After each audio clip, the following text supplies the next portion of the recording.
চুরি করেছে, ধরা পড়েছে। উমর রাদিয়াল্লাহু আনহু বলেছেন হাত কেটে ফেলো। তখন সে বলছে যে আমার হাত তো কাটা যাবে না, কেন? আল্লাহ পাক তাকদীরে লিখেছেন আমি চুরি করব, তাই চুরি করেছে। উমর রাদিয়াল্লাহু আনহুর সামনে এই কথাটা বলেছে। আবু বকর রাদিয়াল্লাহু আনহু কি বিচক্ষণ? বলেন, তার মতো শাসক পাওয়া যাবে? তার মতো আরো একজন শাসক আসবে ইনশাআল্লাহ পৃথিবীতে। তার নাম কি?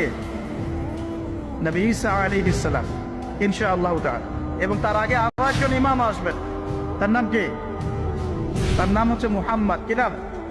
তার নাম মুহাম্মদ, তার উপাধি হচ্ছে মাহদী। কখন আসবেন? যখন পৃথিবীতে যুদ্ধ বিগ্রহ ছড়িয়ে পড়বে, ব্যাপক আকারে মালহামা চলবে, তখন আসবেন। কাদের পক্ষে আসবেন? মুসলিমদের পক্ষে। কি উদ্দেশ্যে আসবেন? সারা বিশ্বে জুলুম তুলে ফেলার জন্য। এবং আরেকটা কি উদ্দেশ্য? ওই জেরুজালেম উদ্ধার করার জন্য।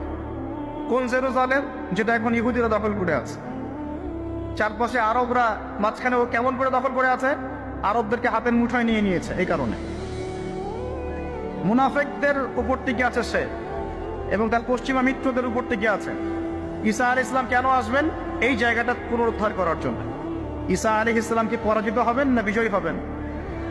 কত বছর বিশ্ব শাসন করবেন? 40 বছর। এগুলো হবে বিশ্বে, এগুলো হওয়া এখনো বাকি আছে। আরো কি হবে?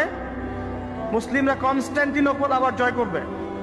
এই কনস্ট্যান্টিনোপলের মধ্যে ফিতনা দেখা দিবে অচিরেই, মুসলিমরা ওইটা আবার দখল করবে ইনশাআল্লাহ তাআলা। আরো কি হবে? বললাম ভূমিকম্পের বছরগুলো আসবে সামনে।